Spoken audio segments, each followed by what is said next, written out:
같이 기도하시겠습니다.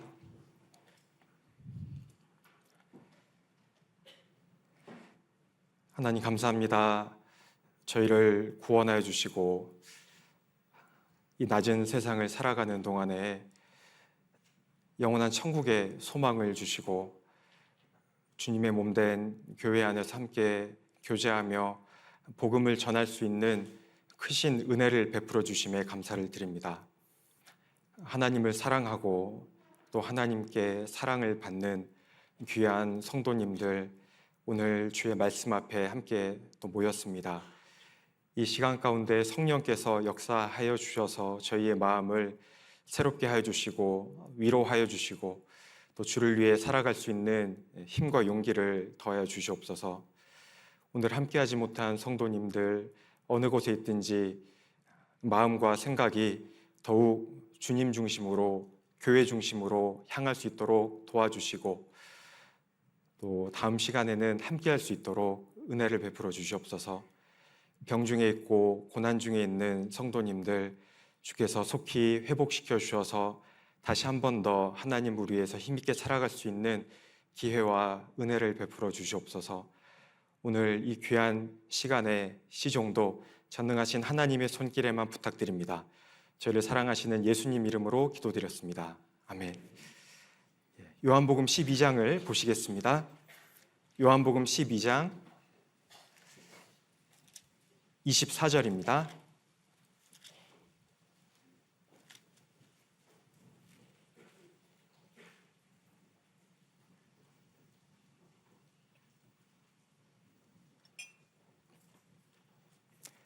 요한복음 12장 24절입니다.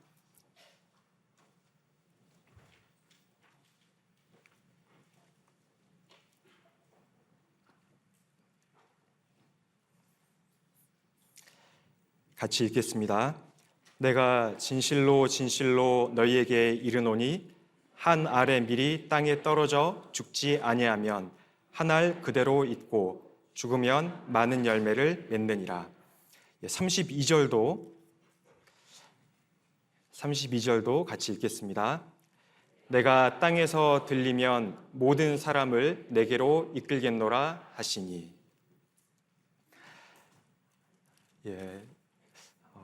이런 날이 올 거라고 생각은 했는데 이렇게 금방 올 줄은 생각을 못 했는데요. 제가 군생활 하는 기간 동안에 가장 오랜 기간 동안 1년 반 동안 같이 교제했던 곳이 이 평택교회여서 참 감회가 새롭고 또 오늘 이렇게 특별히 하나님 말씀을 두고 함께 교제할 수 있는 기회를 주셔서 참으로 하나님과 교회에게 감사드리는 마음입니다. 오늘 같이 생각해 보려고 하는 제목이 희생과 그 결과라는 제목인데요. 예수님께서는 희생을 치르셨는데 그 희생을 통해서 우리가 배울 점이 많이 있습니다. 여기 본문 말씀은 예수님께서 유월절 어린 양으로 죽으시 그 마지막 유월절이 가까웠을 때인데 예수님 말씀 그대로 계획하셨던 일들을 이루고 계셨습니다. 이제 유월절 마지막 그 기간을 앞두시고 예수님 앞에 남아있는 일은 십자가를 받으시는 일만 남아있었는데 예수님께서는 그 십자가를 묵묵히 지는 길로 나아가셨습니다. 이제 예루살렘 성으로 들어가셨는데요. 유대인 몇 명이, 헬라인 몇 명이 예수님 앞에 나왔습니다. 20절에 보시면 명절에 예배하러 올라온 사람 중에 헬라인 몇이 있는데 저희가 갈릴리 벳세다 사람 빌립에게 가서 청하여 가로되. 헬라인 몇몇이 이제 유월절을 앞두고 예루살렘 성에 왔습니다. 그런데 이 빌립이라는 사람에게 가서 이 헬라인 몇몇이요 그 요청을 했습니다. 선생이여, 우리가 예수를 배우고자 하나이다. 우리가 예수님을 좀 뵙고 싶습니다. 그랬더니 이 빌립이 22절에 빌립이 안드레에게 가서 말하고 안드레와 빌립이 예수께 가서 여짜온대. 빌립이 안드레에게 가서 헬라인 몇이 예수님을 뵙고자 합니다. 그렇게 이야기를 하니까 이 빌립이 안드레에게 갔는데 안드레가 빌립이랑 같이 가서 예수님한테 찾아갔잖아요. 근데 예수님께서 이때 이런 이야기를 해주셨는데 우리가 잘 아는 한 알의 밀이 땅에 떨어져 죽지 아니하면 한 알 그대로 있고 떨어져 죽으면 많은 열매를 맺느니라, 이 말씀을 해주셨습니다. 이 말씀 안에 우리가 받을 수 있는 놀라운 교훈들이 많이 들어있거든요. 이 말씀 이 주제만, 한 장만 확실하게 마음에 들어와도요, 예수님이 어떤 희생을 치르셨는지, 그 희생으로 어떤 결과가 주어졌는지, 그리고 우리에게는 어떤 것들을 원하시는지 아주 좋은 교훈들이 들어있습니다. 그래서 이 내용을 가지고 생각을 해보려고 하는데 23절에요. 예수께서 대답하여 가라사대 인자의 영광을 얻을 때가 왔도다. 내가 진실로 진실로 너희에게 이르노니 한 알의 밀이 땅에 떨어져 죽지 아니하면 한 알 그대로 있고 죽으면 많은 열매를 맺느니라 라는, 우리가 많이 들었고 또 묵상도 많이 하고 암송도 많이 했던 이 말씀을 전해주셨습니다. 한 알의 밀이 땅에 떨어지면 죽은 것처럼 되죠. 다 깨졌는데 죽은 것처럼 보이는데 그 안에서 이제 새 생명이 나오잖아요. 이런 것을 볼 때 우리가 교훈을 받을 수가 있는데, 그래, 내가 한 알의 밀이 되어야지, 내가 희생하면 많은 열매가 맺히지 라는 교훈을 받습니다. 그런데 가장 먼저 생각해야 될 것은 이 한 알의 밀이 과연 누구실까에 대해서 먼저 생각을 해야 됩니다. 여기 한 알의 밀 누구실까? 가장 처음에 한 알의 밀은요, 예수님이십니다. 예수님께서는 한 알의 밀이 땅에 떨어져 죽지 아니하면 예수님 앞에 어떤 운명이 놓여져 있는지 이미 알고 계셨습니다. 그래서 예수님께서는 그 죽음이라는 운명을 받아들이시고 예수님이 죽으심을 인해서 떨어져 죽으면 많은 열매를 맺느니라, 많은 열매가 맺혀질 것까지 바라보면서 그 교훈을 해주신 거잖아요. 23절에 보시면 예수께서 대답하여 가라사대 인자의 영광을 얻을 때가 가까웠도다. 예수님께서 영광을 얻을 때가 가까웠다고 말씀을 하셨습니다. 예수님이 받으실 영광은 어떤 영광이냐면, 예수님은 이제 예루살렘에 입성하셔서 십자가를 지시게 될 상황에 놓여 있었습니다. 우리 예수님은 십자가를 지고 가셔서 그 십자가 위에서 모든 사람의 죄를 대신 짊어지시고 피를 흘려 죽으심으로 하나님께 영광을 돌리실 그런 상황에 계셨습니다. 이제 인자의 영광을 얻을 때가 왔도다. 예수님께서는 십자가에서 죽으실 때 그 참으로 영광을 하나님께 돌리실 그때가 가까웠다고 말씀을 하고 계십니다. 예수님께서 한 알의 밀처럼 땅에 떨어져 죽으신 것처럼 피를 흘리고 죽으심으로 인해서 실제로 이 말씀이 그대로 이루어졌죠. 죽으면 많은 열매를 맺느니라. 많은 사람들이 구원을 받게 되었고 또 인류 역사 가운데 많은 미랄들이 맺히게 되었고, 그 중에 가장 소중한 사람, 우리 각자 자신, 나도 미랄로 맺히게 되었잖아요. 이렇게 많은 미랄들이 맺히게 될 것을 바라보시고 예수님께서는 자기 목숨을 내어주는 그 죽음의 길을 받아들이셨습니다.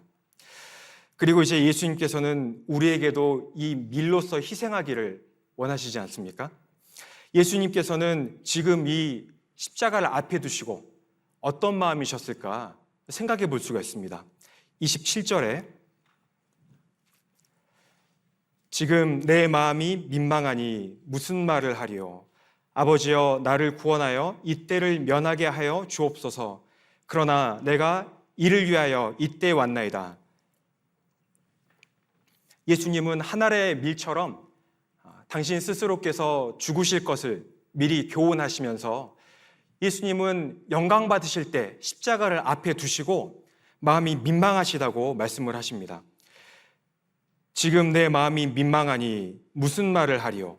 그런데 이 민망하다는 마음은요, 우리가 못 볼 것을 봐서 민망하다 이런 뜻이 아니고 헬라어 원어로는 타라소라는 언어를 사용을 했는데 그 뜻이 뒤흔들다, 흔들리다, 불안하게 하다, 그런 뜻을 가지고 있다고 합니다.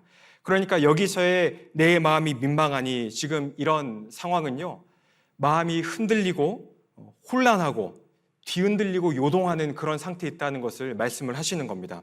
마치 겟세마네 동산에서 마지막 기도를 올리실 때 그런 마음과 같죠. 예수님께서는 십자가를 앞에 두시고 마음이 요동하시고 흔들리시고 아주 큰 고통 속에 계셨다는 것을 우리가 알 수 있습니다. 왜냐하면 하나님은 전능하신 하나님이심과 동시에 온전한 사람이셨기 때문에 그렇습니다. 어떤 사람들은요, 예수님은 사람이다, 하나님이 아니다, 그렇게 이야기하는 사람들이 있거든요. 그런데 성경에서는 분명히 많은 곳에서 예수님은 하나님의 본체시다, 예수님은 하나님이시다라는 말씀을 많이 말씀을 하고 계시잖아요. 그런 이야기를 듣고 유대인들도 예수님을 돌로 치려 했고, 그런데 실제로 예수님께서는 하나님으로서 가능한 그런 일들을 많이 행하셨습니다. 가나에서 혼인잔치 때 그 물을 담아 두었는데 떠서 가니까 포도주로 변했지 않습니까? 잘 아시는 것처럼 그 물의 원소식이, 분자식이 H2O잖아요. 그런데 포도주의 분자식은 H2O까지는 자신 있었는데 저도 잘 모릅니다. 근데 포도주는 완전히 다르잖아요. 분자가 다 바뀌는 그러니까 없는 데서 유를 만들어내시는 창조주로서의 역사를 드러내신 거지 않습니까? 예수님은 병자도 낫게 하시고 심지어는 죽은 사람도 낫게 하시고 하나님으로서만 가능한 일들을 많이 나타내셨습니다. 예수님은 분명히 하나님이셨는데, 그러니까 또 어떤 사람들은 예수님은 하나님이셨지 사람이 아니었다, 그렇게 이야기하는 사람도 있습니다. 그런데 예수님은 성경 곳곳에 분명히 완전한 사람으로 오셨다고 많이 말씀을 하시잖아요. 마리아의 태를 빌려서 나셨기 때문에 사람 몸을 입고 나셨고, 또 사람 몸을 입고 나셨기 때문에 음식도 드셨고 배고픔도 느끼셨고 또 피곤하시니까 잠도 주무셨고 슬픔도 느끼셨고 온전한 사람으로 지내셨습니다. 그래서 예수님은 우리와 같은 온전한 사람이었기 때문에 십자가에서 죄를 짊어지실 수가 있었고, 그렇기 때문에 십자가를 바라보실 때 큰 마음의 고통과 혼란과 어려움을 겪으셨습니다. 그런데 이 모든 일에 우리와 한결같이 시험을 받은 자로 돼 죄는 없느니라 라는 말씀처럼 그런 어려움을 겪으셨지만 죄는 없으셨거든요. 그래서 우리와 다르지만 또 분명히 사람이셨습니다. 예수님께서는 이런 어려운 마음 중에 있으셨지만은 순종함으로 나아가셨습니다. 그래서 여기 27절에 있는 말씀처럼 지금 내 마음이 민망하니 무슨 말을 하리요? 아버지여 나를 구원하여 이 때를 면하게 하여 주옵소서. 그러나 내가 이를 위하여 이때에 왔나이다 라고 말씀을 하셨습니다.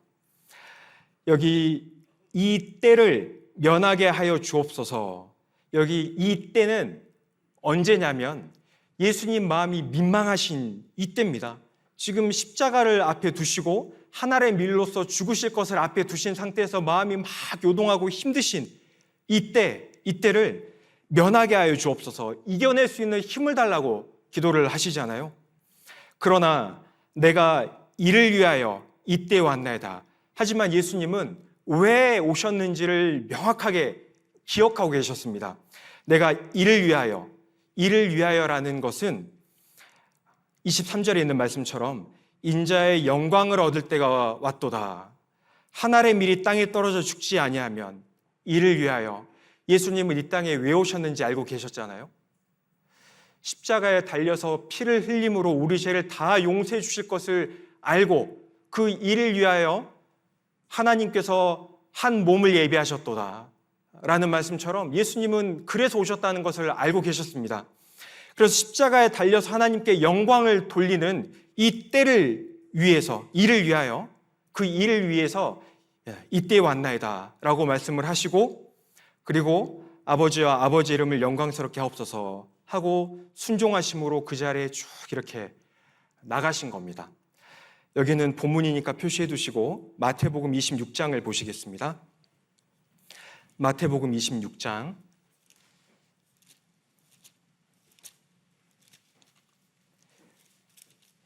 마태복음 26장 39절입니다.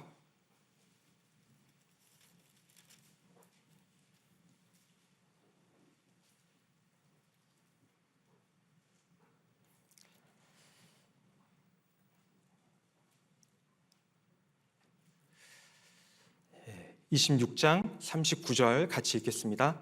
조금 나아가사 얼굴을 땅에 대시고 엎드려 기도하여 가라사대 내 아버지여 만일 할만하시거든 이 잔을 내게서 지나가게 하옵소서. 그러나 나의 원대로 마옵시고 아버지의 원대로 하옵소서 하시고. 당시에 로마의 최고의 사형법이 십자가의 형벌이었잖아요. 십자가의 형벌은요, 사람을 완전히 발가벗겨가지고 십자가에 매달아 놓고 온통 수치를 받게 하면서 손과 발에 못을 박아서 피가 쭉 떨어지게 만들어서요, 그 시간을 다 통과하게 만들고 온통 몸에서 피가 다 빠져서 죽을 때까지 매달아두는 그런 형벌이었잖아요. 그랬는데 충분히 시간이 지났는데도 안 죽으면 그때는 그 뼈를 꺾어서 죽이는 그런 끔찍한 형벌이었는데, 예수님께서는 여기 말씀하신 것처럼 이 잔을 내게서 지나가게 하옵소서. 예수님 앞에 놓여져 있는 그 고난의 잔이 어떤 고난의 잔이었는지를 아주 정확하게 알고 계셨습니다. 예수님은 분명한 하나님이셨기 때문에 이제 앞으로 어떻게 매달리시고 채찍질을 어떻게 받으시고 그 한 대 한 대마다의 고통이 어느 정도 크기이면서 손에 못이 박히고 발에 못이 박히시고 그 피가 흘려지는 그 순간들이 어떤 순간일지 다 알고 그 자리에 나가신 거지 않습니까? 우리가 큰 어려움을 맞이할 때가 있는데 그 큰 어려움들을 맞이하면서 살아갈 수 있는 이유는 그것이 어떤 어려움인지 미리 알지 못하기 때문에 그렇게 살아갈 수 있는 것도 있잖아요. 사람들은 앞으로 더 어려워질지, 앞으로 더 나아질지 잘 알지 못합니다. 그러니까 알지 못하기 때문에 앞으로 쭉 나아갈 수가 있는데, 만약에 어떤 상황이 다 벌어질지를 알고 있고 그 자리로 가야 된다고 하면은 온전한 정신을 유지하기가 굉장히 어렵겠죠. 안 그래도 걱정도 많이 하고 염려도 많이 하는데 그 큰 일을 다 알고 있으면 얼마나 이제 막 초조하고 막 그러겠어요. 그 제가 이렇게 강단위에 올라오기 전에 얼마나 마음이 그러는 것처럼 이제 그러시겠잖아요. 그런데 사람은 모르니까 또 할 수 있지만은 예수님은 다 알고 계셨습니다. 다 안 상태에서 나아갈 수 있는 그 순종이라는 것은요, 굉장히 큰 그 순종입니다. 그렇기 때문에 예수님께서는 이 잔을 내게서 지나가게 하옵소서. 그러나 나의 원대로 마옵시고 아버지 원대로 하옵소서. 이렇게 묵묵히 나아가셨던 그 온유하신 예수님, 순종하신 예수님, 그 희생을 감당하신 예수님, 예수님의 희생은요, 진짜 큰 희생이라는 것을 알 수가 있습니다. 예수님은 어떻게 그 희생을 감당하실 수 있었을까? 예수님은 십자가의 고통과 그 고난, 부끄러움만 알고 계신 것이 아니었잖아요. 이미 이루어질 일을 다 알고 계셨기 때문에 예수님이 십자가의 고난을 받으시면 어떤 결과가 일어날지도 다 알고 계셨습니다. 그러니까 감당을 하셨죠. 히브리서 10장 보시겠습니다.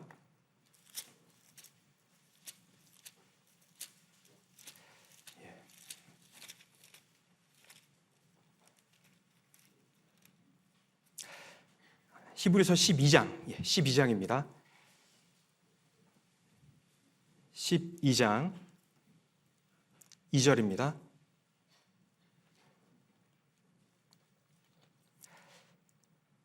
믿음의 주요 또 온전케 하시는 이인 예수를 바라보자.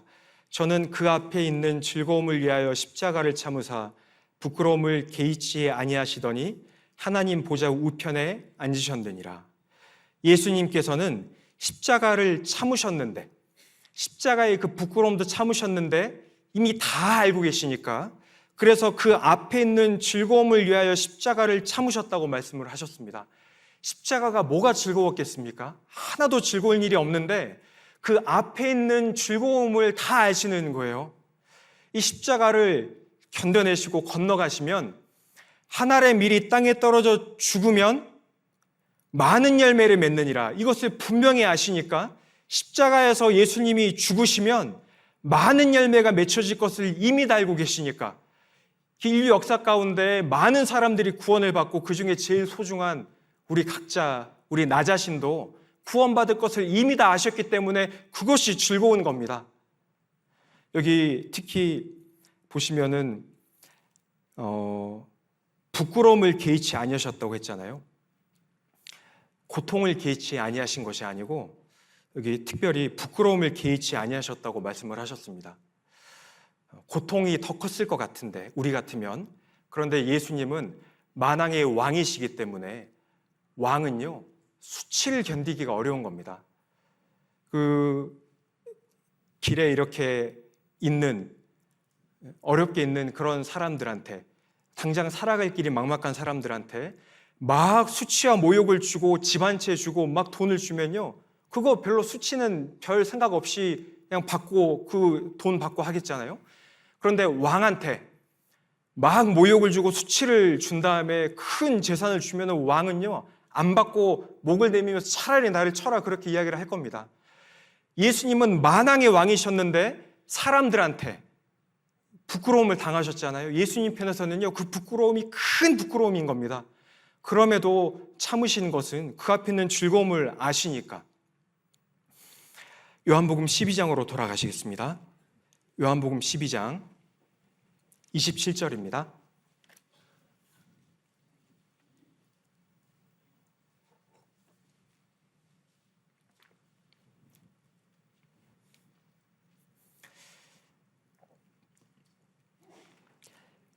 (27절) 같이 읽겠습니다.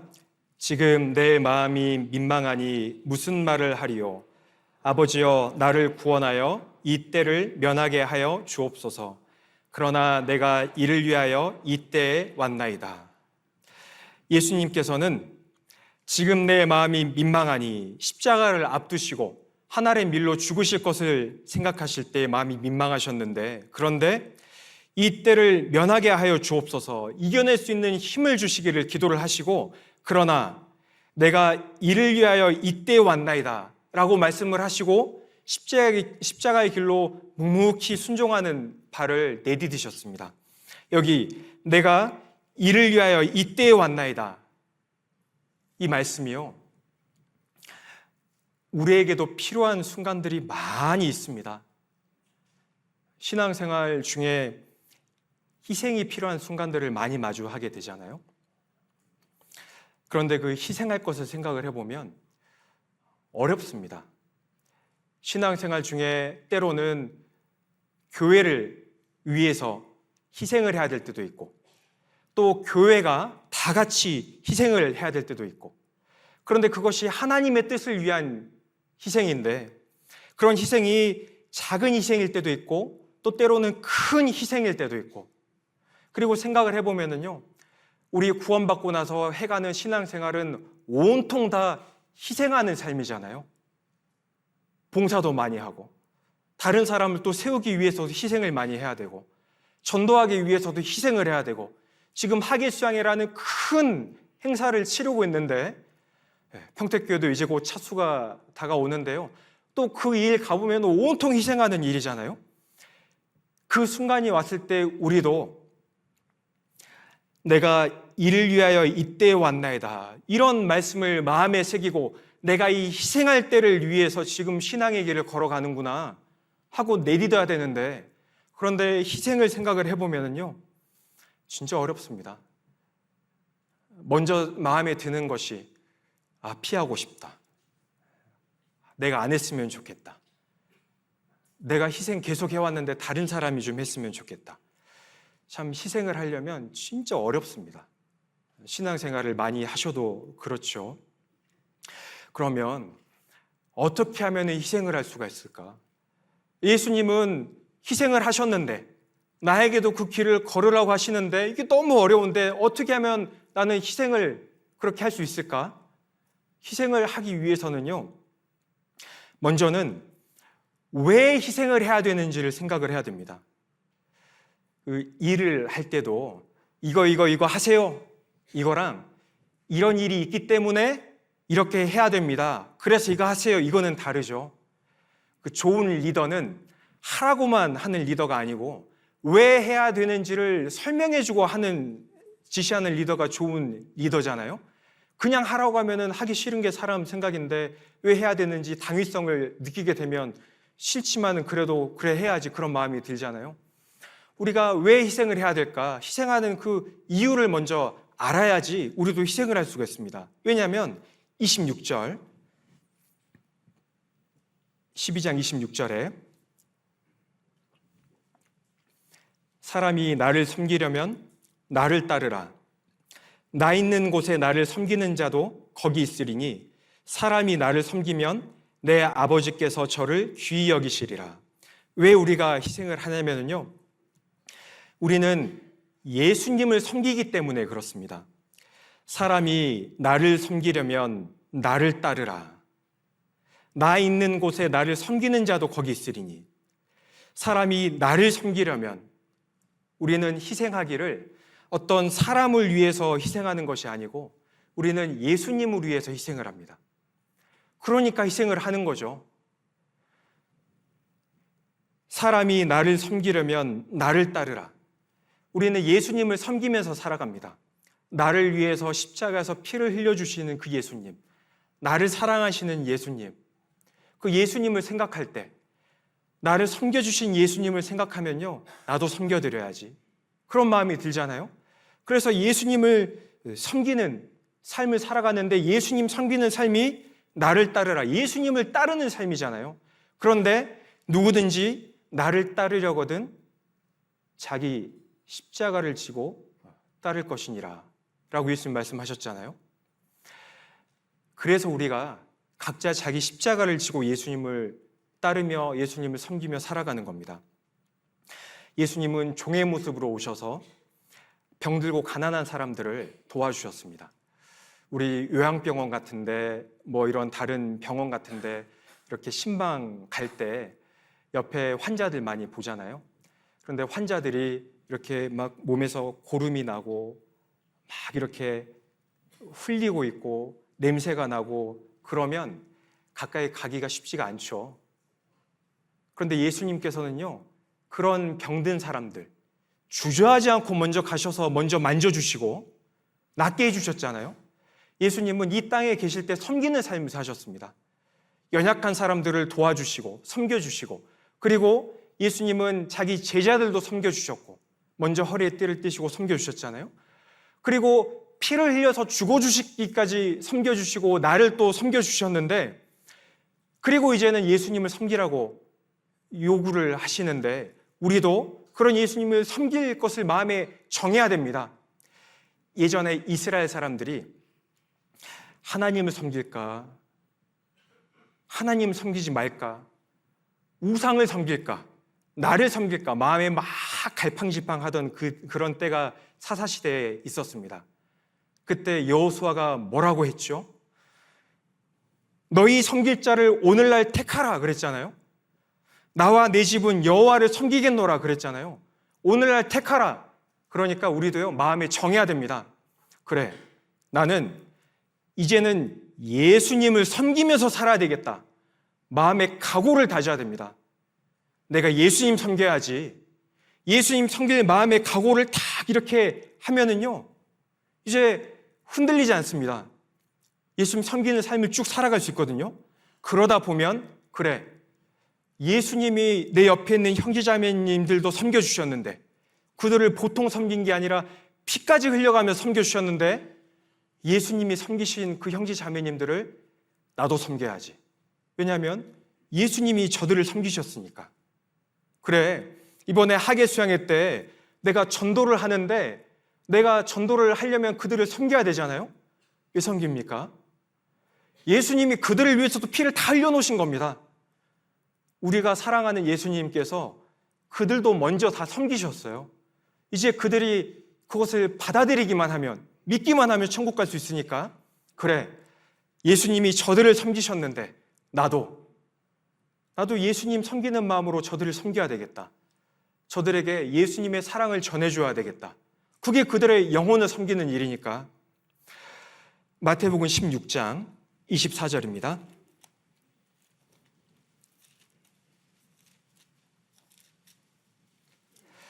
마태복음 16장 24절.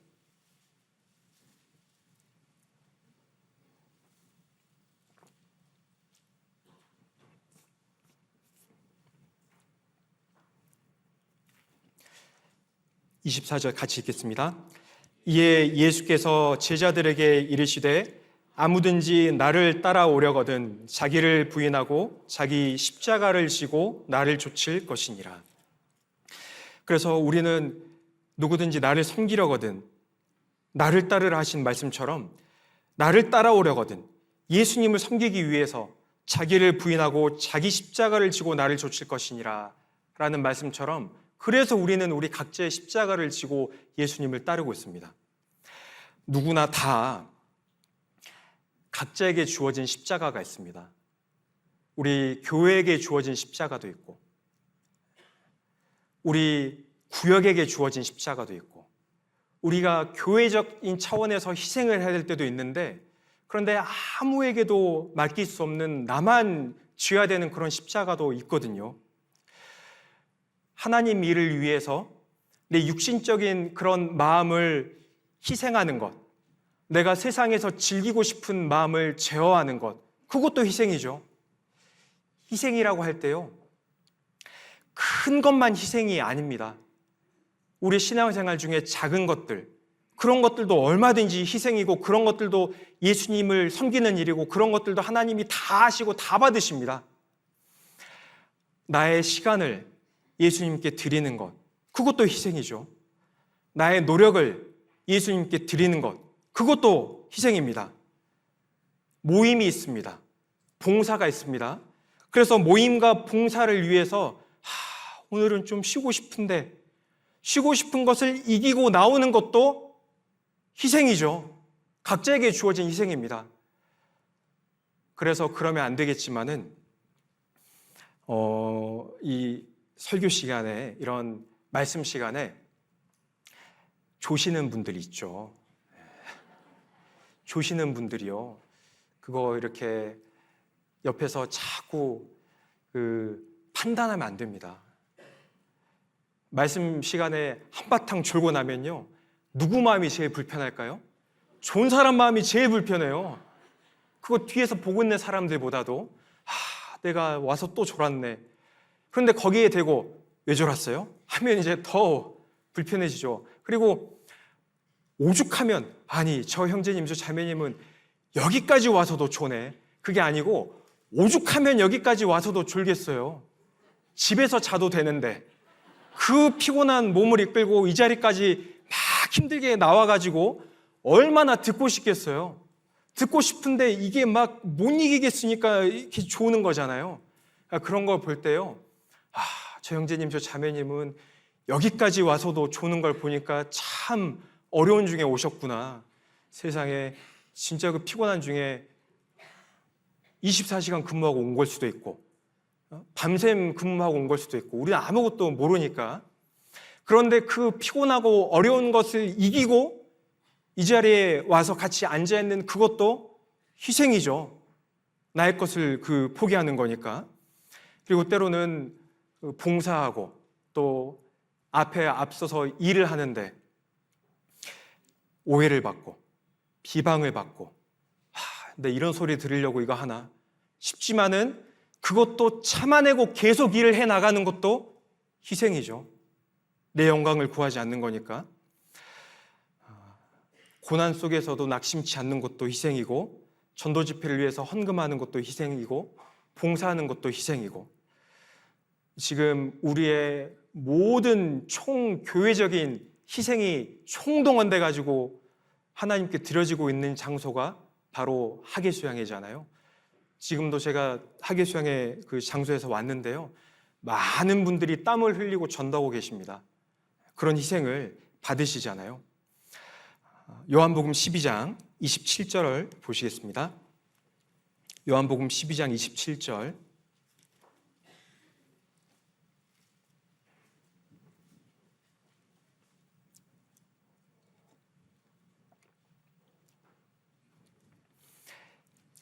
지금 내 마음이 민망하니 무슨 말을 하리요? 아버지여, 나를 구원하여 이 때를 면하게 하여 주옵소서. 그러나 내가 이를 위하여 이때에 왔나이다. 그리고 또 우리가 왜 희생하냐면요, 예수님을 섬기기 위해 희생하고, 그리고 또 왜 희생을 하냐면, 그러나 내가 이를 위하여 이때에 왔나이다. 예수님께서 십자가의 그 희생을 받아들이신 이유는, 십자가 길로 나아가신 이유는요, 그것이 하나님 뜻이었기 때문에 받으신 겁니다. 예수님이 이 땅에 오신 이유는 하나님 뜻이니까 오신 겁니다. 내가 이를 위하여 이때에 왔나이다. 예수님은 지금 성부 하나님의 뜻을요, 성자 하나님으로서 이루고 계시는 거잖아요. 하나님의 뜻이기 때문에, 그것이 희생을 하는 길이기 때문에, 그래서 희생을 하는 것처럼 우리가 왜 이런 희생을 감당을 하냐면 하나님 뜻이니까. 하나님 뜻이니까 희생을 하는 겁니다. 에베소서 2장 10절을 보시겠습니다. 에베소서 2장 10절.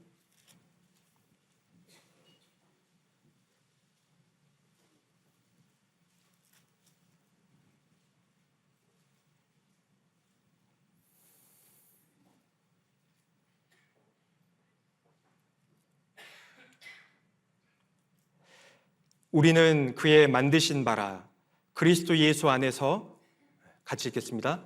선한 일을 위하여 지으심을 받은 자니 이 일은 하나님이 전에 예비하사 우리로 그 가운데서 행하게 하려 하심이니라.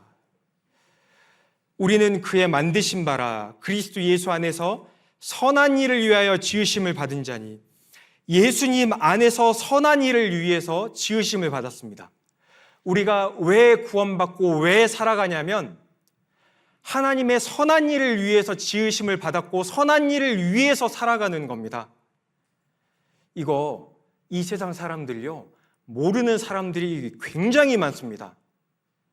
당신은 왜 삽니까? 오늘 하루 왜 사십니까? 물어보면요, 답을 못해요. 제가 이제 맨발 걷기를 저도 가끔씩 하는데, 맨발 걷기를 이렇게 하는데요, 우리 서울중학교 앞에 하기천 쭉 따라서 길이 있잖아요. 그 뚝방 이렇게 따라서 이렇게 하는데, 뒤에 할머니들이 한 세 분이 이렇게 걸어오시는 게 느껴졌어요. 막 도란도란 이렇게 대화를 하시면서 걸어오시더라고요. 그래서 제가 뭐 엿들은 게 아니고 들리니까 이제 그냥 들으면서 그냥 갔는데, 이제 쭉 이렇게 앞서서 이제 가시도록 이렇게 했는데, 그 할머니들이 뭐라고 이야기를 하시는 거 보니까요, 아휴, 나 요즘 할 게 너무 없어. 할 게 너무 없어서 짜증나 죽겠어. 그러시더라고요. 그래서 옆에 있는 할머니가요, 그래, 그러니까 뭐 요가도 다니고 뭣도 하고 그렇게 좀 바쁘게 살아. 그렇게 이야기를 하시더라고요. 할 게 하도 없어서 짜증이 나신다는 거예요. 근데 우리랑 완전히 다르잖아요. 우리는 사도행전에 보면은, 죄송합니다, 성경에 나와 있는 말이니까 제가 어른들을 공경하는데요, 성경에 나와 있는 거니까, 노인들은 꿈을 꾼다고 했잖아요. 또 환상을 볼 것이며 이렇게 이야기를 하잖아요. 구원받으신 어르신들은요, 바쁩니다. 할 일이 얼마나 많은데요. 여기도 전도할 사람, 저기도 전도할 사람, 그리고 모임 안에 이렇게 어른들 계시면 모임의 중심이 딱 잡아지고, 우리는 완전히 다르잖아요. 세상 사람들은요, 왜 사는 줄을 몰라요. 근데 우리는 알잖아요.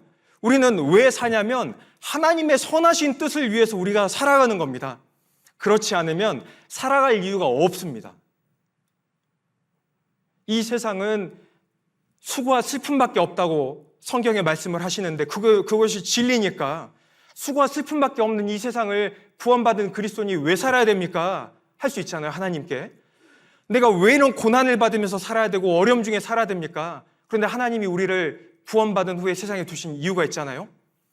하나님 보실 때는 나의 삶이 이 세상이 다가 아니고 영원한 삶을 놓고 보시니까 이 세상에서의 삶은요, 순간으로 보시고 영원에 비교하면은 짧은 시간인데 내가 영원히 천국에 살 건데 이 짧은 시간을 주시는 이유는 너만 오지 말고 또 주변에 거기 데리고 와라 때문에 두신 것이 맞잖아요. 우리는 왜 살고 있는지 살아가는 이유를요, 항상 기억하면서 살아야 됩니다. 내가 오늘 하루를 왜 살았을까? 내가 오늘 하루를 왜 또 살아갈까? 내가 이 세상에서 무엇 때문에 살아갈까? 그것을요, 항상 기억하며 살아야 됩니다. 왜 사냐면 여기 하나님이 선한 일을 위하여, 예수님 안에서 선한 일을 위하여 지으심을 받은 자니 하나님의 선한 일을 이루면서 살아가는 겁니다. 어떤 분들은 교회 안에서도요, 오해하시는 분들이 계셔요. 간증하실 때 제가요, 전도를요, 너무 못합니다. 저는요, 입도 못 대고요, 만나면은 말도 못하고요, 전도를 너무 못하는데 저기 저 형제 자매님들은 전도를 너무 잘하셔요.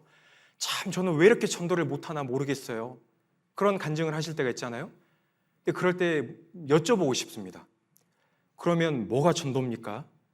여쭤보고 싶어요. 말로 하는 것만 전도일까요? 아니잖아요.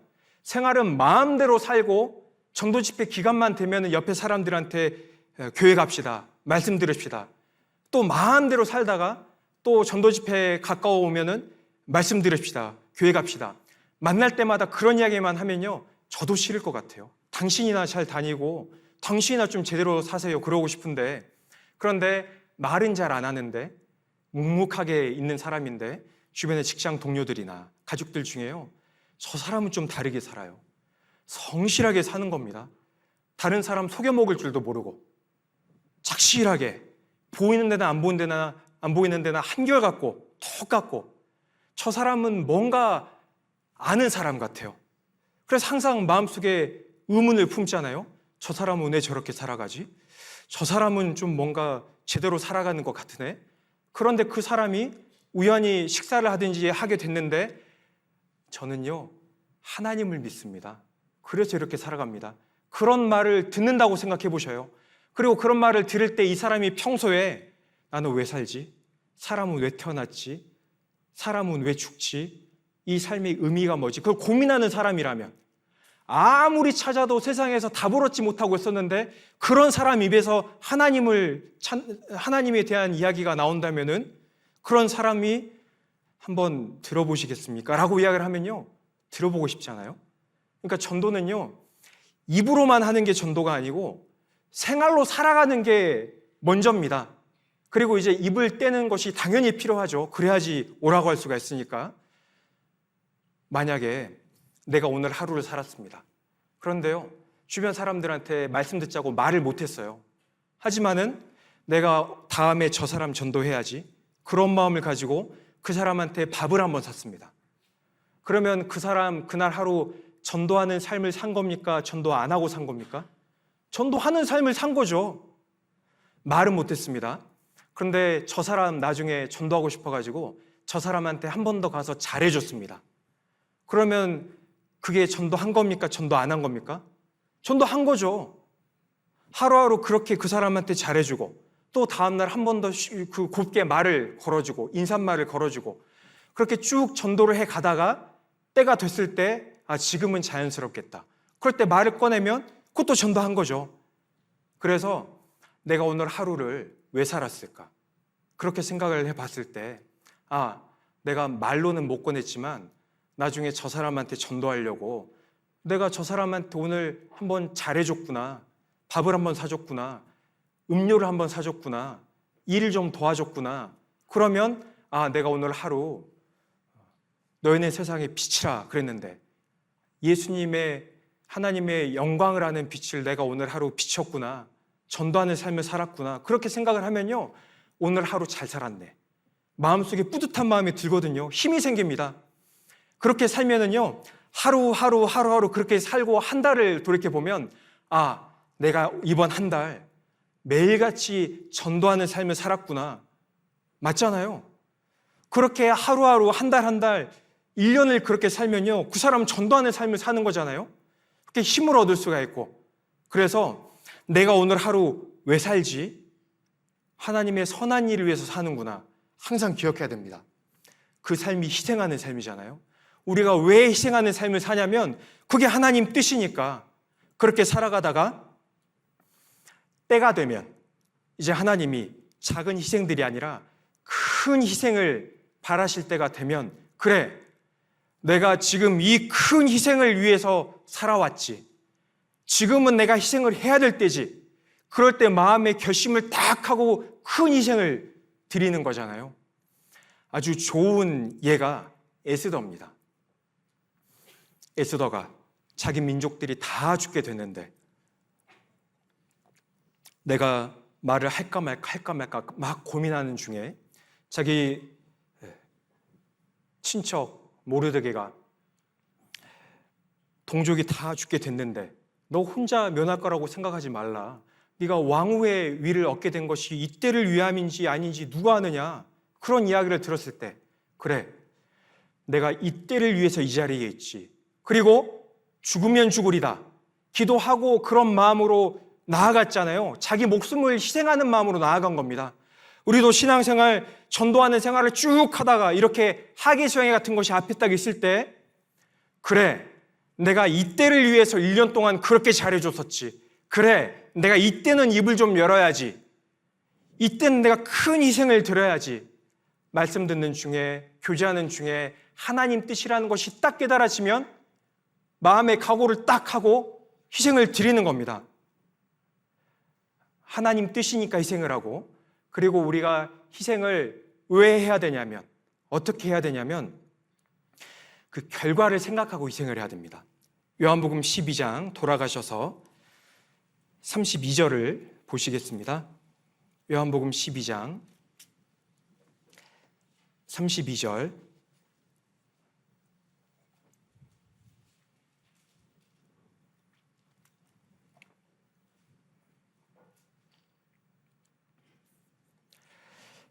같이 읽겠습니다. 내가 땅에서 들리면 모든 사람을 내게로 이끌겠노라 하시니, 예수님은 이미 다 알고 계셨습니다. 한 알의 밀이 돼서 죽으시면 많은 열매가 맺는다.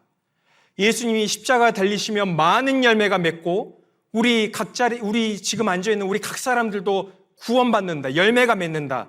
그래서 내가 땅에서 들리면 모든 사람을 내게로 이끌겠노라. 십자가에 들려서 달리시고 죽으시고 부활하시면 많은 사람들이 예수 앞에 나와서 그 사람들이 구원을 얻을 것을 아셨잖아요. 이것을 믿으시고 그러니까 그대로 행하신 겁니다. 예수님 희생의 결과로 우리가 태어났는데 우리도 이제 희생을 해야 되는데 어떻게 하면 희생을 할 수 있을까? 희생만 보면 괴롭죠.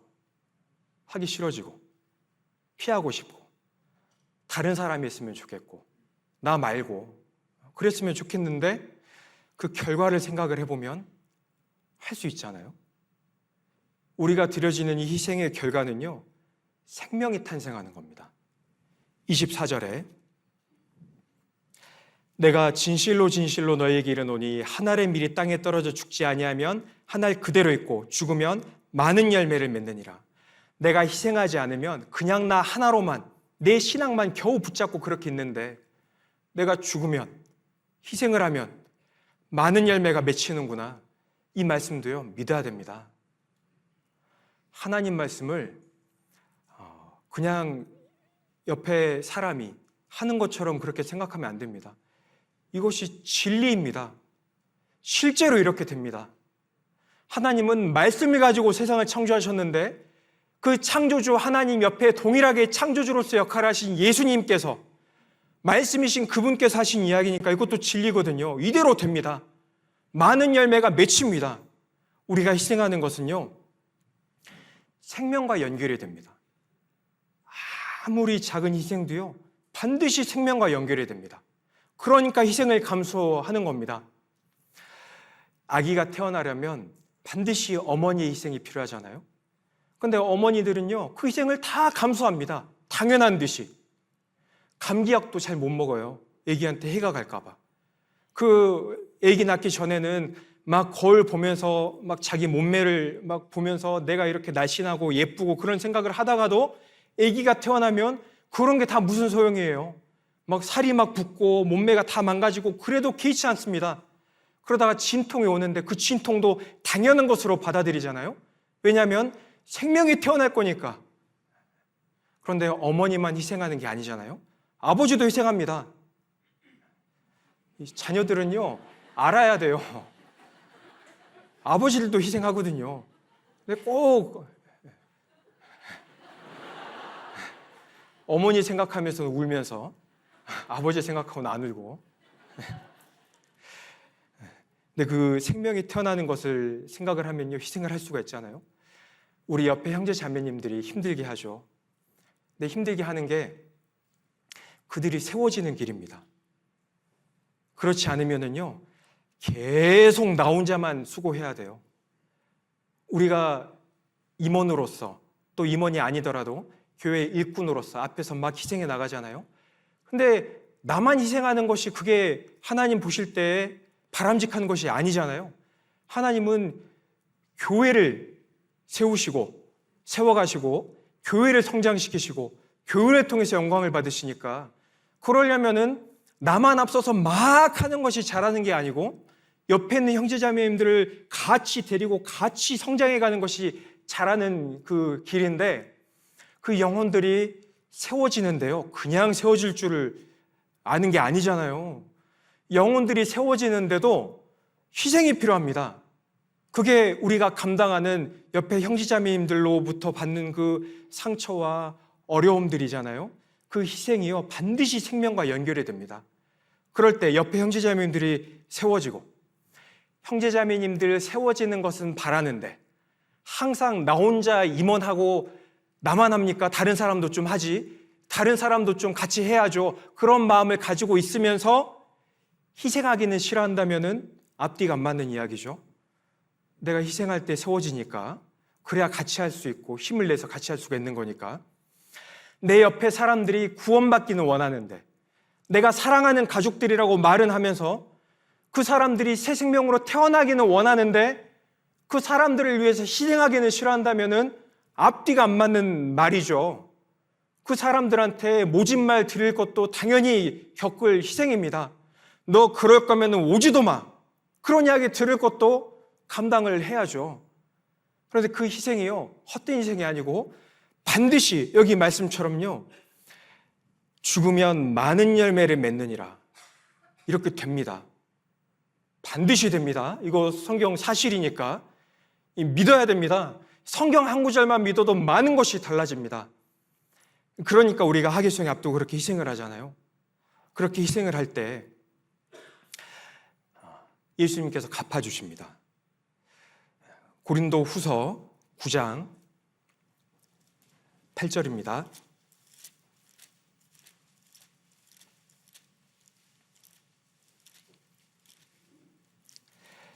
고린도후서 9장 8절.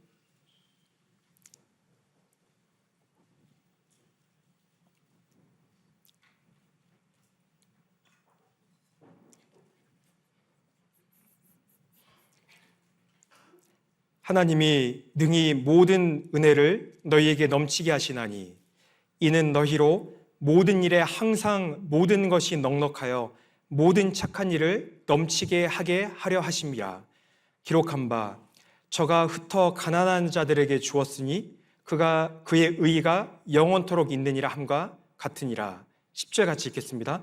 심는 자에게 씨와 먹을 양식을 주시는 이가 너희 심을 것을 주사 풍성하게 하시고 너희 의의 열매를 더하게 하시리니. 8절에 하나님이 능히 모든 은혜를 너에게 넘치게 하시나니 이는 너희로 모든 일에 항상 모든 것이 넉넉하여 모든 착한 일을 넘치게 하게 하려 하심이라. 하나님께서 우리에게 은혜를 주시잖아요. 때로는 건강도 주시고, 때로는 물질로도 주시고, 때로는 좋은 가족들, 행복한 시간들, 그런 시간도 주시고, 그런 은혜를 너에게 넘치게 하시나니, 넘치게 하시는 이유가 나와 있습니다.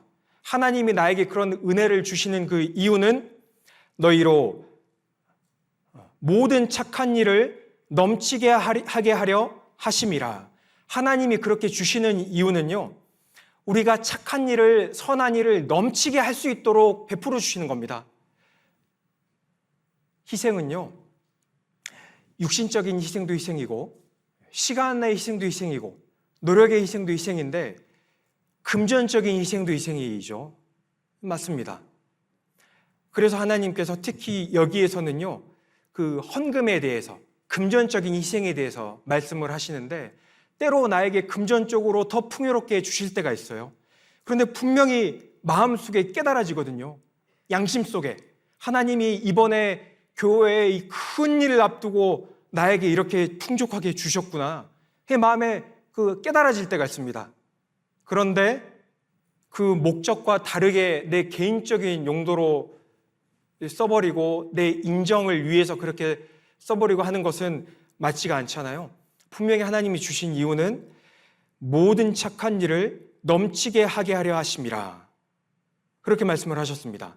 그런데 참 하나님은요, 은혜를 주십니다.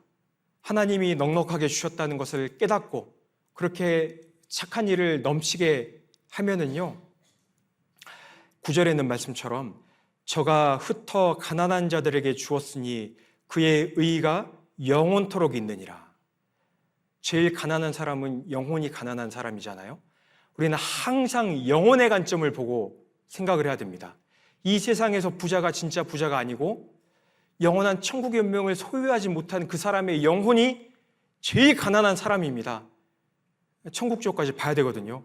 그런데 저가 흩어 가난한 자들에게 주었으니 복음을 전하는 일에 쓰고 교회에 하나님 일을 하는데 희생을 하고, 그럴 때 하나님 보실 때 저가 흩어 가난한 자들에게 주었다, 다 보고 계시고 알아주시고 그의 의의가 영원토록 있느니라.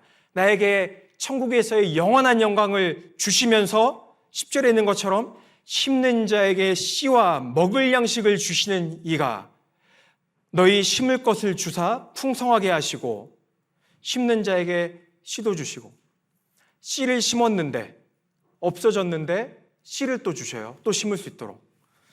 심었는데 씨를 또 주시고, 그리고 먹을 양식을 주시는 이가 드린 것보다도 주시고 또 먹을 수 있을 정도로 더 주시는 이가 풍성하게 하시고 너의 의의 열매를 더하게 하시리니 그랬는데요.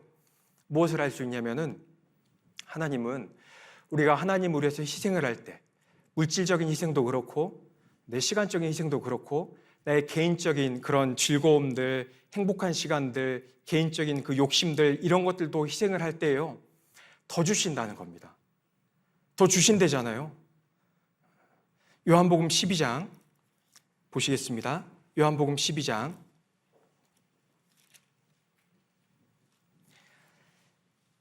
25절입니다.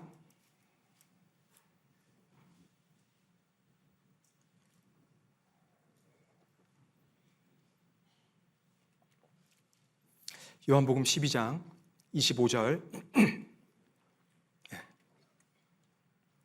같이 읽겠습니다. 자기 생명을 사랑하는 자는 잃어버릴 것이요 이 세상에서 자기 생명을 미워하는 자는 영생하도록 보존하리라. 여기 하늘의 밀 교훈을 하시면서 그 교훈 속에 죽으면 많은 열매를 맺느니라 말씀하시고, 자기 생명을 사랑하는 자는 잃어버릴 것이요 이 세상에서 자기 생명을 미워하는 자는 영생하도록 보존하리라 라고 말씀을 하셨습니다. 자기 생명을 사랑하는 자는 희생하기 싫어하고, 자기 생명을 하나님께, 예수님께 드리기를 싫어하고, 그러는 사람은요, 잃어버린대요. 그런 경험을 해서 알면 안 되는데 그런 경험을 해보는 일들이 있잖아요. 내가 내 것을 좀 지키려고 했는데, 희생하기 싫어했는데 가져가 버리시네. 잃어버리는구나. 경험할 때가 있습니다. 그런데 이 세상에서 자기 생명을 미워하는 자는, 자기 생명을 미워하는 사람, 예수님처럼 예수님을 섬기는 일을 위해서 예수님을 따라서 자기 십자가를 지고 살아가려고 자기 생명을 희생하는 사람, 그런 사람은 영생하도록 보존하리라. 천국에서 영원히 기억하시고 그 사람의 이름도 기억하시고 한 일도 기억하시고 또 영생하도록 보존하리라. 우리가 드린 그 희생이 영원히 보존된다고 하잖아요. 이거 진짜 믿으십니까? 우리는요, 하나님을 때로는 잘 못 믿을 때가 있습니다. 구원하시는 것은 믿는데 진짜 오실까? 다시 오신다고 했는데 진짜 오실까? 다시 오실 것에 대해서는 시큰둥할 때가 있습니다. 구원하신 것은 믿습니다. 천국 갈 것은 믿는데 진짜 나를 살피실까? 머리카락 한 올이라도 다 세신다고 했는데 진짜 나를 그렇게 먹이실까? 까마귀 새끼가 먹을 것이 없어서 부르짖을 때 먹이는 자가 누구냐? 욥기에 말씀을 하셨는데 까마귀 새끼도 먹이신다고 했는데 들풀도 이렇게 입히시거든 하물며 너희일까 보냐 믿음이 적은 자들아 라고 말씀하셨는데, 그런데 진짜 나를 그렇게 먹이실까? 나를 그렇게 도우실까? 내 삶에서 도우신다는 것은 긴가민가 하고 그러는 경우들이 있잖아요. 나를 구원하신 것은 믿는데 왠지 천국과 지옥은 희미하고 희뿌옇고 저 사람들이 지옥 간다고 하는데 진짜 지옥 갈까? 구원 안 받으면 다, 구원 못 받고 죄 문제 해결 못하면 다 지옥 간다는데, 아니 세상에 사람들이 저렇게 많은데 저 사람들 죄 문제 해결 못하면 진짜 저 사람 다 지옥 갈까? 진짜 그럴까? 하는 의구심이 들 때가 있잖아요. 근데 이 성경 말씀을 어느 정도로 믿으십니까? 이거 100% 사실이잖아요. 태초에 말씀이 계시니라, 이 말씀이 하나님과 함께 계셨으니 말씀이 곧 하나님이시니라, 이 말씀 그대로 될 것을 믿잖아요. 저 사람들 구원 안 받으면 진짜 다 지옥 갑니다. 하나님 그렇게 말씀을 하셨으니까. 그리고 예수님 다시 오신다고 했으면은요, 진짜 다시 오십니다. 그리고 예수님이 하나님이 나를 지키신다고 했으면은요, 진짜 다 지키시고, 내 삶에 하나하나 다 개입하신다고 하셨으면은 내가 침 삼킬 동안도 나를 보신다는 것이 맞잖아요. 그런데 구원하시는 것은 믿으면서 이 말씀은 잘 못 믿는 경우가 있습니다. 이 말씀 한 구절만 마음에 딱 믿어져도요, 많은 것이 달라지잖아요. 말씀이 의심이 들면, 못 믿게 되면 모든 상황이 다 불만거리가 되고 모든 상황이 다 의심거리가 되고 점점 더 부정적인 마음이 들게 되고 불안해지고 미움이 생기고 원망이 생기는데, 말씀이 확실하게 믿어지면 상황은 안 변했지만은 모든 상황이 다 받아들일 수 있게 되고 마음이 넓어지게 되고 그 상황 가운데 믿어지게 되고 소망이 생기고 예수님을 더 사랑하게 되고 해나갈 수 있는 힘을 얻잖아요. 이 말씀 한 구절만이라도 확실하게 그 믿는 것이 필요합니다. 이렇게 이야기를 하셨잖아요. 자기 생명을 사랑하는 자는 잃어버릴 것이요, 이 세상에서 자기 생명을 미워하는 자는 영생하도록 보존하리라. 그리고 26절에 사람이 나를 섬기려면 나를 따르라. 같이 읽겠습니다.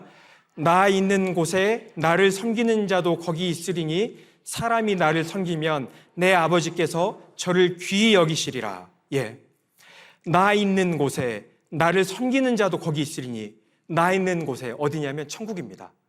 나 있는 곳에, 그 천국에 나를 섬기는 자도 거기 있으리니, 예수님 계시는 천국에 예수님을 섬기는 사람도 거기 있으리니, 이게 믿어지면요, 이게 감사가 되잖아요. 소망이 생기고. 이거 진짜 믿으십니까? 우리는 예수님 계시는 그 천국에 가 있을 겁니다. 그리고요, 거기에 예수님이요, 이렇게 이야기하실 거예요. 나 있는 곳에 나를 섬기는 자도 거기 있으리니 너도 거기 있을 것이다. 보아라, 너도 여기 있지 않느냐. 시간이 금방금방 가는 것처럼 이 세상에서의 삶도 금방금방 지나가겠죠. 그리고 진짜 예수님 다시 오실까 했는데 예수님 다시 오셨겠죠. 그리고 진짜 7년 날은 올까 했는데 우리 공중에서 그거 보고 있겠죠. 야, 진짜 7년 날은 왔네. 밑에 땅에서 벌어지고 있네. 그러다가 천년왕국이 오겠죠. 야, 우리가 성경으로만 봤는데 진짜 거기 와 있네. 그러다 천국 가 있겠죠. 야, 시간 진짜 빠르다. 우리가 벌써 천국 가 있네. 나 있는 곳에 나를 섬기는 자도 거기 있으리니 진짜 그 말씀대로 되네. 그때가 올 거잖아요. 올 겁니다. 믿으니까, 믿음은 보이지 않는 것들의 증거라고 했으니까요. 믿으니까 우리는 이미 거기 가 있는 거랑 똑같은 겁니다. 믿으니까. 그러면 희생할 수 있잖아요. 예수님께서 희생한 만큼 갚아주십니다. 소자에게 주는 냉수 한 그릇에도 상이 있다고 했는데, 예수님 이름으로 주는 그 냉수 한 그릇에도 상이 있다고 했는데, 그런데 목숨을 바쳐서 희생한 것에는 더 당연히 상이 있죠. 더 당연히 상이 있습니다. 그리고 상도요, 달라야죠. 다릅니다. 아니, 예수님을 위해서 그 물 한 잔 드리고 만 사람, 자기 좋은 시간 보내려고 학예 수양회 때 희생하지 않는 사람, 학예 수양회 때 희생하는 그 사람들 보면서 에이, 저렇게 많은데 나는 좀 놀아도 되지. 그리고 자기를 위해서 보낸 사람, 그리고 자기 목숨을 다 들여서 예수님을 위해서 산 사람, 같으면 안 되죠. 희생한 정도에 따라서 상이 다를 겁니다. 그래서 예수님께서도 말씀을 하셨잖아요. 행한 대로 갚아주리라. 행한 대로. 어떤 분들은 그런 고민을 또 하시는 분들이 있어요. 저는요, 상 다 까먹었어요. 희생은 많이 했는데요, 이런 마음을 가지고 하는 희생인데 하나님이 받으실까요? 제가 이렇게 악한 마음을 가지고 막 미워하는 마음을 가지고 이렇게 하기 싫어가지고 억지로, 다른 사람들은 다 저 좋은 사람, 열심히 한 사람이라고 하는데 저는 제 속을 알잖아요. 저는요, 상을 다 까먹었어요. 이런데도 희생을 하는 게 의미가 있을까요? 그러는 분들도 혹 계시거든요. 그런데 그때 위로가 되는 것이, 각 사람에게 그의 일한 대로 갚아주리라, 그렇게 말씀을 하셨으니까 억지스러운 마음이 들지만은 그래도 희생을 한 것이 더 낫습니다. 그렇게 희생을 해도요, 그 희생한 것에 대해서 갚아주셔요. 물론 마음을 보시니까. 과부가 두렵던 넣은 것이 저 부자들이 다 넣은 것보다 더 많이 넣었다고 하시니까 그 좋은 마음을 가지고 자원하는 마음으로 하나님께 어쩔 수 없이 조금 드린 것, 그것도 하나님 크게 보시는 것이 맞고, 그렇지만은 내가 마음이 좋지 않은 상태에서 억지로라도 끌려서 그렇게 가서 하더라도 일한 대로 갚아주리라 하셨으니까 그렇게 한 것도요, 상이 있다니까요. 이렇게 큰 상을 주십니까? 하는 그 상이 분명히 있습니다. 그러니까 봉사를 하는 편이 훨씬 나은 겁니다. 그렇죠? 26절에 여기 사람이 나를 섬기려면 나를 따르라. 나 있는 곳에 나를 섬기는 자도 거기 있으리니 사람이 나를 섬기면 내 아버지께서 저를 귀히 여기시리라. 이 말씀도 위로가 되잖아요. 내 아버지께서 저를 귀히 여기시리라. 나 하나는요, 너무나 작습니다. 힘이 없어요. 그리고 너무나 연약하고, 참 어쩌다 나 같은 사람이 구원을 받았을까? 어쩌다 나 같은 사람이 이런 귀한 일에 동참을 할까? 어쩌다 내가 드리는 이 작은 헌금이 주의 일을 위해 쓰여질까? 나 같은 사람 참 보잘것없고 그런 마음이 들 때가 있잖아요. 그런데 하나님께서 나를 귀하게 여겨주신다면 어떠시겠어요? 아니다, 너 귀한 사람이다. 너 진짜 귀하다. 우리 학교 다닐 때 선생님이 특별히 나를 예뻐해 준다. 다른 예를 들어야 되겠네요. 그거 말고 아무튼 귀하게 여김받는 사람 보면 높아 보이잖아요. 그런데 하나님이 나를 아시고 나를 귀하게 여겨주신다면요, 어떠시겠어요? 아무도 안 알아줘도요, 하나님이 나를 귀하게 여기신다면요, 내가 희생을 드리는 것을요, 하나님이 보시고 나를 귀하게 여기신다면은 감개무량하잖아요. 나 같은 사람을 어떻게, 낳은 것도 없고. 그런데 이거 이제 믿잖아요. 이 말씀 그대로니까 하나님께서 사람이 나를 섬기면 내 아버지께서 저를 귀히 여기시리라. 귀하게 여겨주시잖아요. 그러니까요, 희생하는 것을요, 너무 그렇게 못하겠다, 어렵다, 그렇게 생각할 것만도 아니에요. 아주 훌륭한 기회입니다. 드려질 수 있는 기회. 하나님께 내 이름을 좀 알릴 수 있는, 남길 수 있는 그 기회. 이사야 43장 7절입니다. 이사야 43장 7절.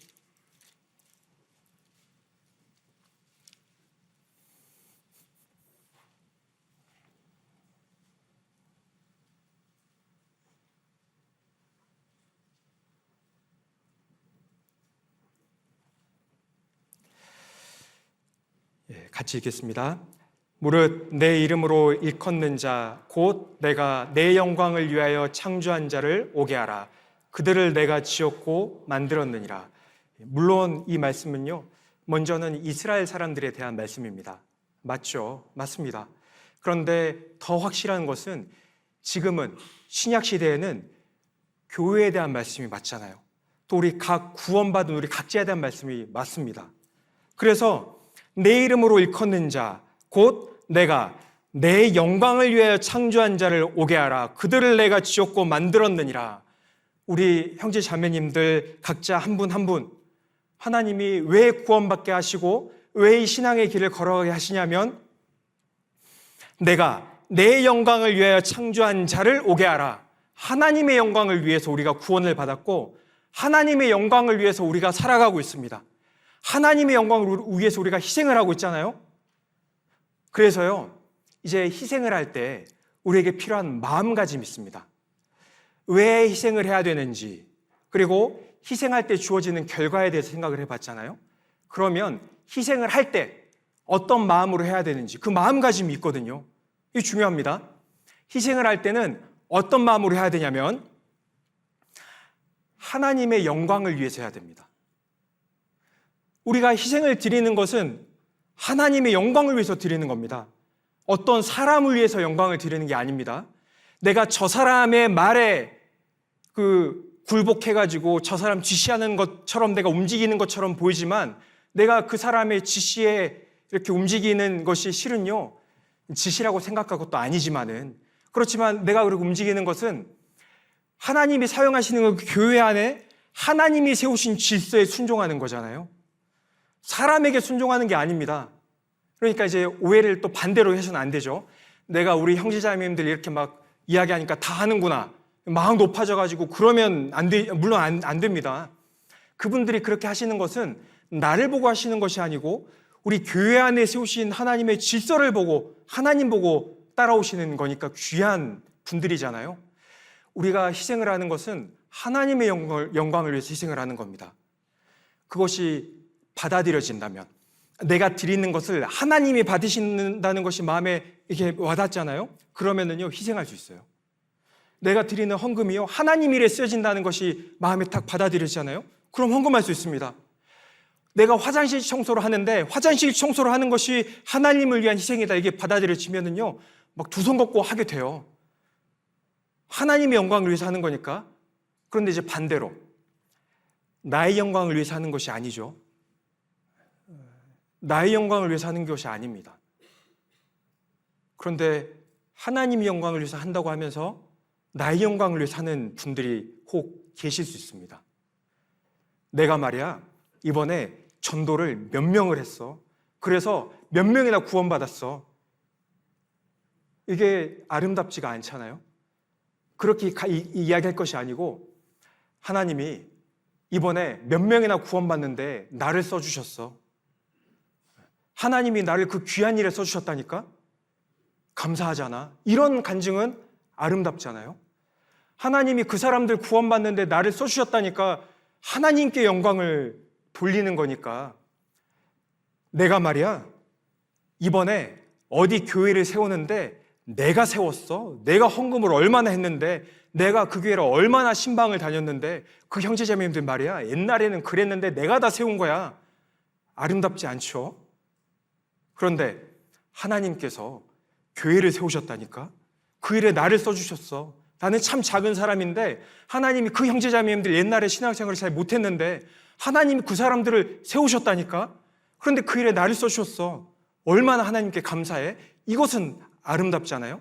우리는요, 하나님의 영광을 돌리기 위해서 희생을 합니다. 우리의 영광은 하나님을 위한, 우리의 희생은 하나님을 위해서 하는 희생이다. 하나님의 영광을 위해서 하는 희생이다. 이게 마음에 있어야 됩니다. 고린도 후서 9장, 죄송합니다. 마태복음입니다. 마태복음 6장 3절.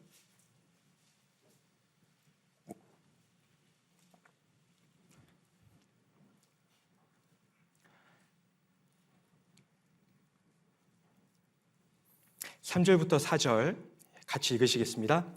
너는 구제할 때 오른손에 하는 것을 왼손이 모르게 하여 내 구제함이 은밀하게 하라. 은밀한 중에 보시는 너의 아버지가 갚으시리라.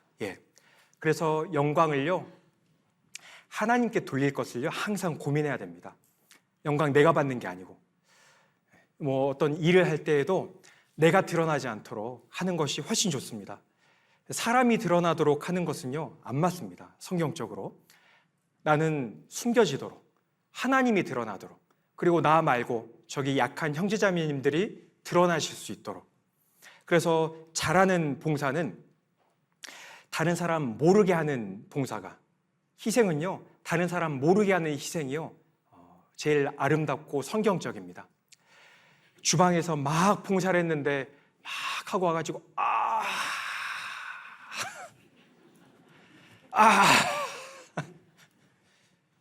물집이 다 생겼네.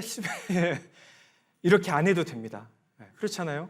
내가 한 거 알려지면요 상 다 잃어버리니까 막 봉사하면서 땀 다 흘리고 나서도 나올 때 탁탁탁 닦고 아무것도 안 한 것처럼 이렇게 나오는 게 훨씬 더 아름답잖아요. 그러면 하나님이 갚으신대잖아요. 은밀하게 보신다니까. 그래서 하나님의 영광을 위해서 하는 것이 맞고, 그리고 고린도 후서 9장 7절입니다. 고린도 후서 9장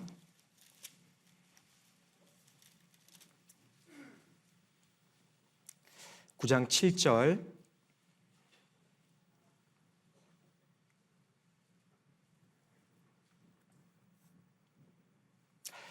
또 같이 읽겠습니다.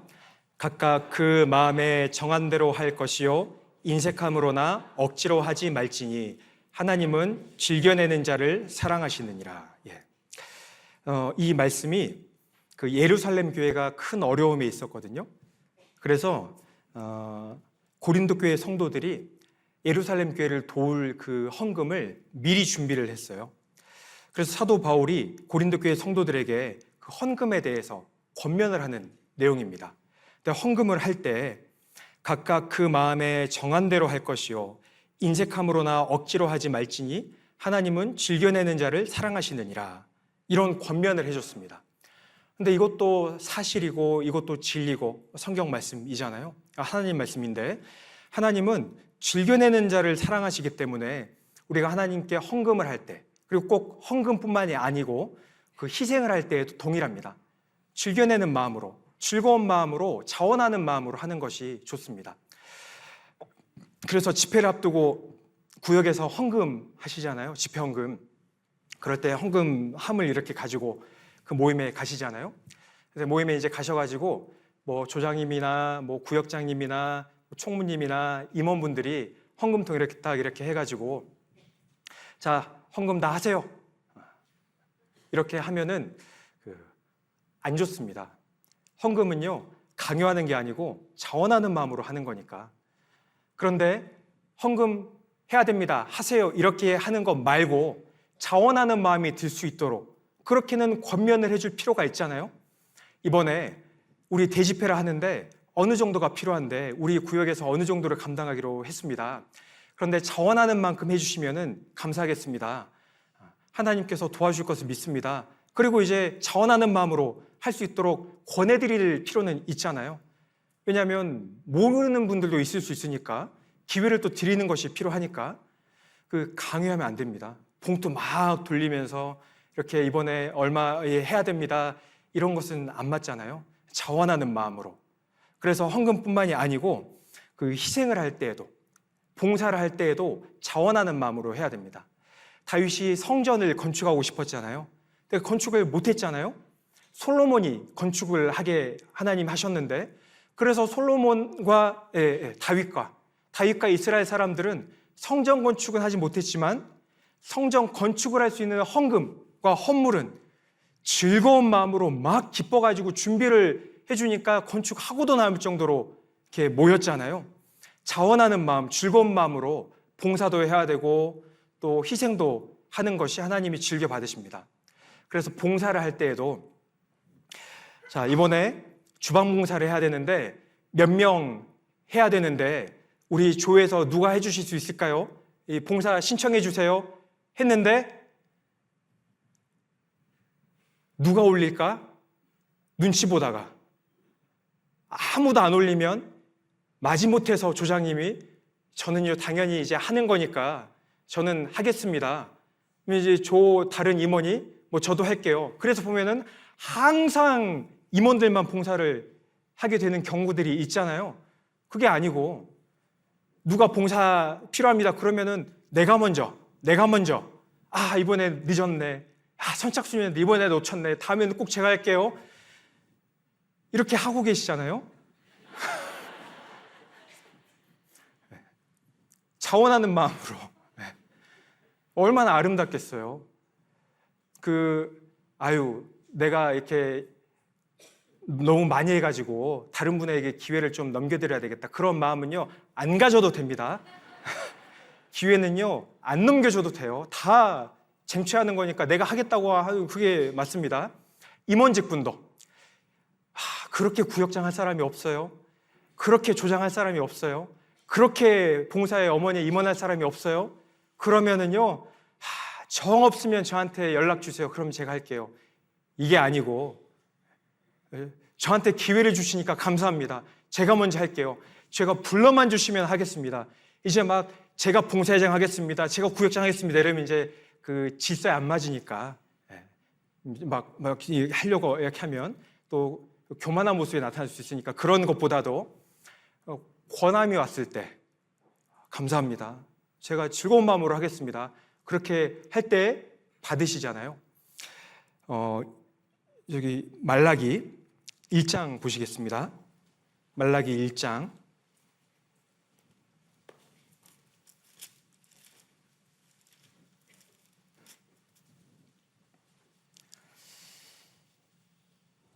7절입니다.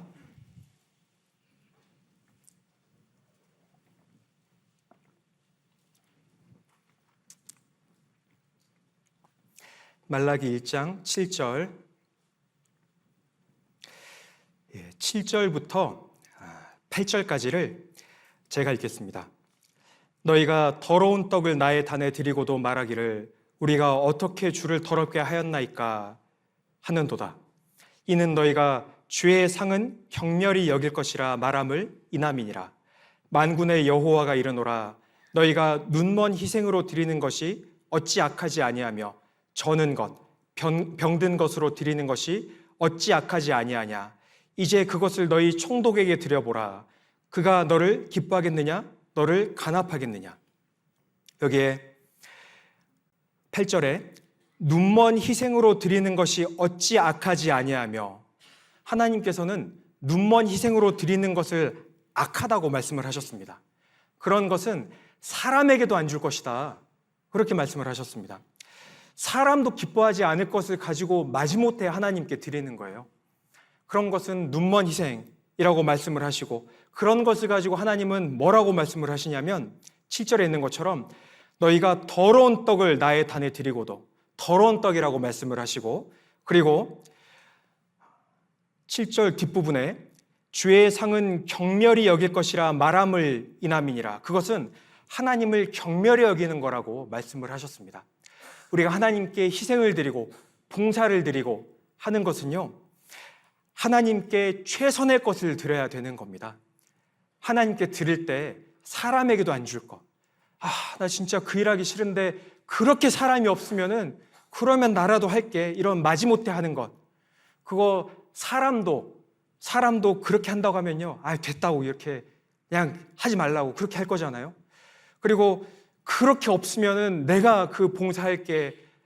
그렇게 하면은 사람도 안 받겠다고 하잖아요. 돈도 이거나 가져라 이렇게 하면은요, 됐다고, 그런 돈 안 받는다고 사람도 그렇게 하잖아요. 하나님께서는 최선의 것으로 드리라고 하셨습니다. 근데 최선의 것은 언제 드릴 수 있냐면 자원하는 마음으로 할 때 드릴 수가 있거든요. 기쁜 마음으로 드릴 때. 억지로 하면요, 억지스럽게 드립니다. 최선의 것을 못 드리거든요. 그런데 이게 하나님께 드려진다, 마음에 이렇게 받아들여지면, 내가 하는 이 봉사가, 내가 맡은 올해 이 직분이, 내가 하는 이 전도가, 내가 화장실 청소하고 식당 봉사하고 하는 것이 하나님이 직접 받으시는 것이다, 이렇게 생각을 하면요, 자원하는 마음으로 최고의 것을 드릴 수가 있거든요. 하계수양회 때 1차가 지나고 지금 2차를 보내고 있는데요, 많은 형제 자매님들이 최고의 것으로 지금 드리고 계십니다. 땀을 막 흘리면서 어렵게 아주 기가 막힌 사연을 가지고 그분들 데리고 와가지고 상담하고 말씀 듣고, 구원받았다고 할 때 막 기쁨으로 돌아가고, 구원을 못 받았더라도 전도 실패한 게 아닙니다.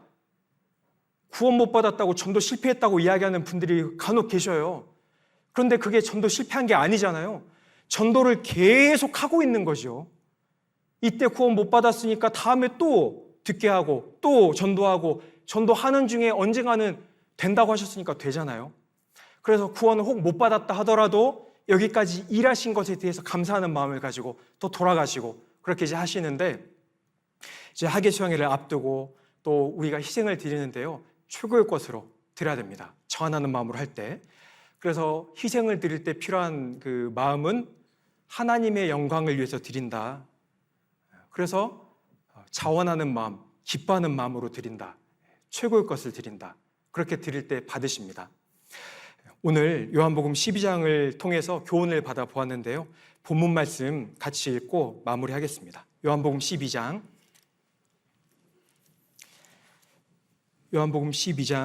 24절,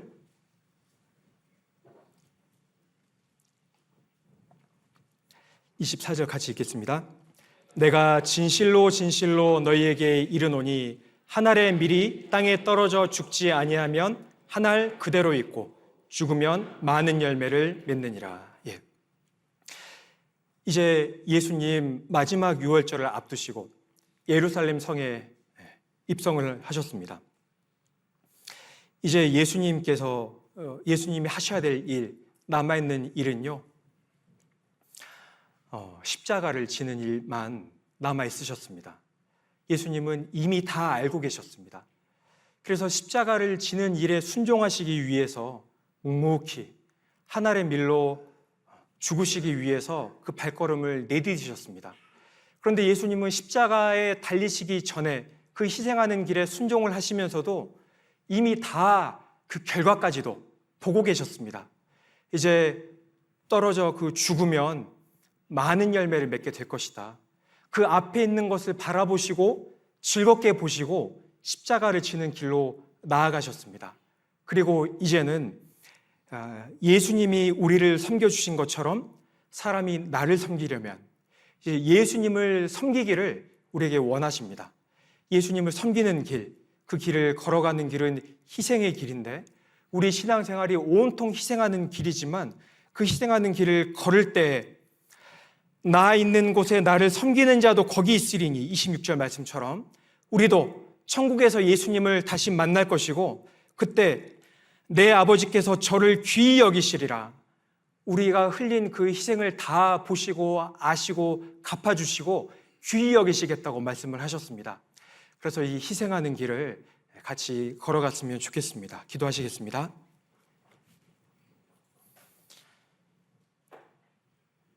하나님 감사합니다. 저희를 구원하여 주시고 또 하나님의 복음이 전해지는 이 크고 귀한 역사에 저희를 불러 사용하여 주시는 크신 은혜에 감사를 드립니다. 평택교회 형제 자매님들, 담임 목사님을 중심으로 마음을 하나로 모아서 또 하나님께 많은 것을 드리기 위해서 희생하고 있습니다.